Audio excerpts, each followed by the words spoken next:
तो स्वागत है एक और बार एक नए वीडियो में। तो दोस्तों आज हम लेकर आए भाई लोग आपके लिए विज्ञान का वायरल प्रश्न जो कि 20 एमसीक्यू है और एग्जाम स्पेशल 2026 के लिए। ठीक है, तो आपका जो भी यूपी बोर्ड का भाई लोग जितने भी आप लोग देखो, ये तो प्रश्न हमेशा मतलब इंडिया में सभी जगह इंपॉर्टेंट है, बट खासकर ये यूपी बोर्ड के लिए है।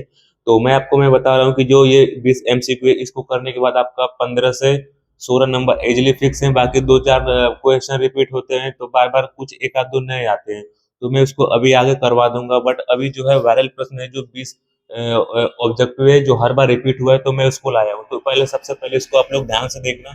उसके बाद जो इसका मैं जो भाई देखो ये जो पीडीएफ है उसको मैं डिस्क्रिप्शन बॉक्स में भी दे दूंगा। ठीक है, तो आप लोग वहां से इसको डाउनलोड कर भी सकते हो, आराम से भी पढ़ सकते हो। तो सबसे पहले यहाँ पे आपको मैं जो पहला नंबर क्वेश्चन है ये देख लो, ये पीडीएफ मैं आपको इसको डिस्क्रिप्शन में डाल दूंगा, आप लोग वहां से डाउनलोड कर लेना। ठीक है, तो सबसे पहले चलो स्टार्ट करते हैं भाई लोग कि एक अवतल दर्पण की फोकस दूरी 10 सेंटीमीटर है, तो दर्पण की वक्रता त्रिज्या होगी। तो देखो जब भी ये पूछे तो उसका दोगुना कर दिया जाता है कि जैसे 10 सेंटीमीटर, तो यहाँ पे इसका ऑप्शन नंबर 20 सेंटीमीटर हो जाएगा, इसका ऑप्शन नंबर 20 ही हो जाएगा। ठीक है, उसके बाद यहाँ पे जो अगला क्वेश्चन है निकट दृष्टि दोष में, मतलब पूछा है कि निकट दृष्टि दोष में क्या होता है।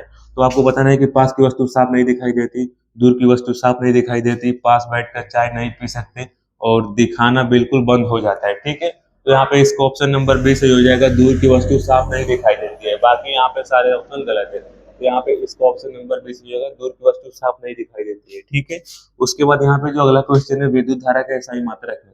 विद्युत धारा का SI मात्रक मोस्ट इंपोर्टेंट भाई लोग एमसीक्यू है, ये हमेशा बार बार रिपीट हो रहा है। तो इसको आप अपने मतलब कि कह सकते हो कि भाई अपनी मेमोरी में सेट कर लो, स्क्रीनशॉट ले लो, जैसे भी करो। मैं यहाँ पे साइड में हूँ, ये इंपॉर्टेंट है, आपके पेपर में आने वाला है। ठीक है, तो यहाँ पे विद्युत धारा का SI मात्रक क्या है, तो विद्युत धारा का SI मात्रक एम्पियर होता है, आपको भी पता है। ठीक है, यहाँ पे जूल कूलम, यहाँ पे कैलोरी पे बच जाना। उसके बाद यहाँ पे जो अगला क्वेश्चन आपका रहेगा, एक दर्पण में फोकस दूरी तथा वक्रता त्रिज्या में संबंध होता है। ठीक है, तो यहाँ पे बताना है कि F बराबर R, F बराबर 1/R और यहाँ पे F बराबर 2R, F हो जाएगा FR/2 हो जाएगा। ठीक है, उसके बाद यहाँ पे जो अगला क्वेश्चन चलते हैं, यहाँ पे वक्रता त्रिज्या का मात्रक है, यहाँ पे वक्रता त्रिज्या का मात्रक है, तो मीटर सेंटीमीटर और यहाँ पे मिलीमीटर और यहाँ पे ये सभी। तो यहाँ पे ऑप्शन नंबर डी ये सभी। आपको मैं हमेशा अपने वीडियो में बोलता हूँ कि जब ये सभी प्रश्न मतलब कि ऑप्शन में आए ये सभी, तो वही ऑप्शन सही होता है। ठीक है, तो यहाँ पे ये सभी होगा। उसके बाद यहाँ पे जो अगला क्वेश्चन है, यहाँ पे 52 प्रतिरोध तार को 5 बराबर टुकड़ों में काटने में प्रत्येक टुकड़े का प्रतिरोध होगा, यहाँ पे प्रतिरोध होगा तो 1/5 ओमेगा, यहाँ पे 20 ओम, 2.5 ओम, यहाँ पे 1 ओम। ठीक है, तो यहाँ पे ऑप्शन नंबर डी से हो जाएगा 1 ओम होगा अगर 5 बराबर टुकड़ों में अगर उसको काट दिया जाए तो। ठीक है, उसके बाद यहाँ पे जो अगला क्वेश्चन है 1 किलोवाट घंटा में कितने जूल होते हैं, तो 1 किलोवाट घंटा में कितने जूल होते हैं ये देखो, मैं बता रहा हूँ 110% आपको ये क्वेश्चन आ सकता है आपके पेपर में। इसको आप लोग मतलब कह सकते हो स्क्रीनशॉट के तौर पे रख लो और अभी याद कर लो, मेमोरी में सेट कर लो। बाकी स्क्रीनशॉट को भी मतलब कि एक ऐसा आप लोग अपना फाइल बना लो जहाँ पे जो मोस्ट इंपोर्टेंट क्वेश्चन मैं बताता हूँ उसको आप लोग स्क्रीनशॉट करके रखना। जब आपका पेपर का लगभग 5 से 6 दिन बचा हो तो आप उसको मतलब कि एक बार रिवाइज कर लो। जो मैं बता दूंगा मोस्ट इंपोर्टेंट, तो आपको मतलब कि एटलीस्ट फिक्स ही कि आपके पेपर में आने वाला है। ठीक है, तो यहाँ पे ये भी कोई देखो 1 किलोवाट घंटा में कितने जूल होते हैं, ये आपको मतलब कि इंपॉर्टेंट क्वेश्चन है, तो इसलिए मैं आपको यहीं पे बता दिया हूँ। तो इसका ऑप्शन नंबर डी से हो जाएगा 36 × 10⁻6। ये हमेशा आपको याद रखना, सवाल में भी काम आता है। ठीक है, सवाल लगाने में। उसके बाद यहाँ पे जो अगला क्वेश्चन है, निम्नलिखित में से ऊष्माशोषी अभिक्रिया है, यहाँ पे बताना है कि ऊष्माशोषी अभिक्रिया कौन है। यहाँ पे ऑप्शन नंबर डी सही है, H2 + I2। यहाँ पे फिर यहाँ पे ये इस बार का आप लोग ध्यान रखना। उसके बाद यहाँ पे 2HI, फिर यहाँ पे 11.82 कैसियर। ठीक है, बाकी ये सब वगैरह गलत है। उसके बाद यहाँ पे जो अगला क्वेश्चन है, अम्ल तथा क्षारक की परस्पर क्रिया से लवण तथा जल बनता है, यह क्रिया है, मतलब कि जल अपघटन, संयोजन, उदासीनीकरण और यहाँ पे वैद्युत अपघटन। ठीक है, यहाँ पे ऑप्शन नंबर सी है, उदासीनीकरण अभिक्रिया है। उसके बाद यहाँ पे जो अगला क्वेश्चन रहेगा, लोहे पर जंग लगना किस प्रकार की क्रिया है, तो यहाँ पे लोहे पर जंग लगना किस प्रकार की क्रिया है, तो यहाँ पे ऑक्सीकरण क्रिया है, इसको आप लोग ध्यान रखना। बाकी यहाँ पे अपचयन है, उसके बाद उदासीनीकरण और यहाँ से इनमें से कोई नहीं। ठीक है, तो ये सब गलत है, ऑक्सीकरण होगा। उसके बाद जो अगला क्वेश्चन है, किसी विलयन का पीएच मान 4 है, इसमें उपस्थित हाइड्रोजन आयन सांद्रता है, यहाँ पे 1 × 10⁻⁻4 मोल L⁻⁻1, मतलब कि ऐसे है। तो यहाँ पे इसको ऑप्शन नंबर ए यही से हो जाएगा, L⁻⁻1 ये गुणे 10 पे पावर -4 मोल L के पावर -1, बाकी ये सब गलत है, ठीक है। उसके बाद यहाँ पे जो अगला क्वेश्चन रहेगा आपका, सामान्यतः अधातुएं विद्युत की चालक नहीं होती, निम्न में से कौन विद्युत की सुचालक है। यहाँ पे सुचालक पूछा है, ठीक है। यहाँ पे हीरा, ग्रेफाइट, सल्फर और यहाँ पे फ्लोरीन, यहाँ पे ग्रेफाइट हो जाएगा, ठीक है। उसके बाद यहाँ पे अगला क्वेश्चन है प्रोपेनाइल है, यहाँ पे C3H5OH, C2H5OH, C3H6OH, C3H7OH, मतलब कि कौन सा प्रोपेनाइल है। यहाँ पे इसका ऑप्शन नंबर डी सही है, C3H7OH, ओके। उसके बाद यहाँ पे जो अगला क्वेश्चन है आपका, जो वायरल प्रश्न में जो एमसीक्यू में मस्तिष्क उत्तरदायी है, तो ये भी इम्पोर्टेंट है भाई लोग।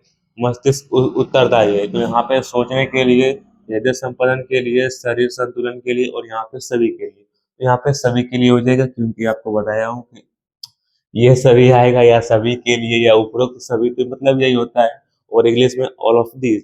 बट यहाँ पे आप लोग इससे भी थोड़ा सा मतलब कि थोड़ा सा मतलब दिमाग लगाओगे तो पता चल जाएगा। सोचने के लिए मस्तिष्क उत्तरदायी होता है, उसके बाद हृदय के लिए भी होता है और शरीर संतुलन के लिए भी होता है, ठीक है। उसके बाद यहाँ पे मेंडल के अनुसार मटर के बौने पौधे का जीनोटाइप है। यहाँ पे आपको जीनोटाइप बताना है, उससे पहले मैं बता दूं बायोलॉजी में ये मोस्ट इंपोर्टेंट, जैसे कि मेंडल है, जो कि भाई लोग यहाँ पे कह सकते हो कि क्या बोलते हैं, इनको खोज करने की बहुत ज्यादा उत्सुकता थी, ठीक है। तो कोई बात नहीं, मतलब वो वाला खोज नहीं, ठीक है। इधर उधर मत जाओ। यहाँ पे कैपिटल टी, यहाँ पे कैपिटल टी स्मॉल टी, यहाँ पे डबल स्मॉल टी है, और यहाँ पे स्मॉल टी और यहाँ पे कैपिटल टी, ठीक है। तो उसका जीनोटाइप क्या है, यहाँ पे डबल स्मॉल टी होगा, ठीक है। उसके बाद यहाँ पे जो अगला क्वेश्चन रहेगा आपका, निम्न में से कौन सा विषम पोषी नहीं है यहाँ पे बायोलॉजी में, तो यहाँ पे कवक, यहाँ पे फीता कृमि, यहाँ पे ईस्ट और यहाँ पे मनी प्लांट। यहाँ पे ऑप्शन नंबर डी से हो जाएगा मनी प्लांट, ओके।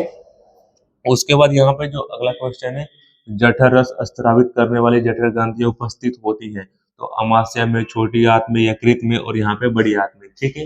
यहाँ पे इसका ऑप्शन नंबर ए सही हो जाएगा, अमाशय में, ओके। यहाँ पे देखो, थोड़े से बायोलॉजी के क्वेश्चन आपको यहाँ पे थोड़े से अच्छे से याद होंगे, मुझे पता है, बाकी फिजिक्स केमिस्ट्री के थोड़े से आपको हट रहे होंगे, बट मैं वही क्वेश्चन आपको लेकर आया हूँ जो इस वाले मतलब कि मोस्ट रिपीटेड थे, ठीक है। तो बस इसको थोड़ा सा ध्यान से देख लेना भाई लोग, क्योंकि यहीं से आपका 12 से 15 नंबर आपके एटलीस्ट फिक्स है एमसीक्यू में, ओके। ज्यादा इधर उधर मत सोचो। उसके बाद यहाँ पे जो अगला क्वेश्चन है, परागकणों का निर्माण किसमें होता है, तो यहाँ पे परागकोश में, और दल पुंज में और अंडाशय में और यहाँ पे दल पुंज में, ठीक है। तो इसका ऑप्शन नंबर ए सही हो जाएगा, यहाँ पे परागकोश में, ओके। उसके बाद यहाँ पे जो अगला क्वेश्चन है, यहाँ पे निषेचन के पश्चात कौन फल में परिवर्तित होता है। निषेचन के पश्चात कौन फल में परिवर्तित होता है, यहाँ पे ऑप्शन नंबर ए है, दल, पुकेंसर, अंडाशय और यहाँ पे प्लेसेंटा। तो यहाँ पे सी नंबर हो जाएगा सही आपका, अंडाशय, ठीक है। उसके बाद यहाँ पे जो अगला क्वेश्चन है, निम्न में से कौन सा जीनोटाइप शुद्ध गोल बीजों को निरूपित करता है।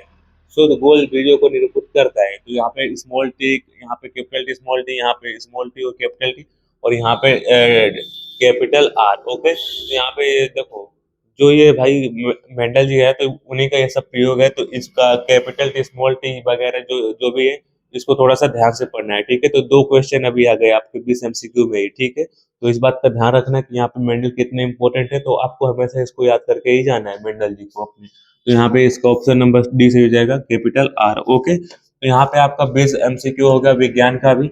अब यहाँ पे मैं आपको बता दे रहा हूँ कि जो भी वायरल प्रश्न है आपको मैं यहाँ पे विज्ञान के कवर करा दिया। अब इसका जो नेक्स्ट मतलब कि कह सकते हो कि इसका पीडीएफ अगर आपको चाहिए तो डिस्क्रिप्शन में है, और यहाँ पे लिंक भी है मॉडल पेपर का, और कह सकते हो कि जो भी अब मॉडल पेपर वगैरह जो भी वायरल प्रश्न होंगे, मैं अगले जो 20 एमसीक्यू में, तो मैं डिस्क्रिप्शन में लिंक दे दूंगा।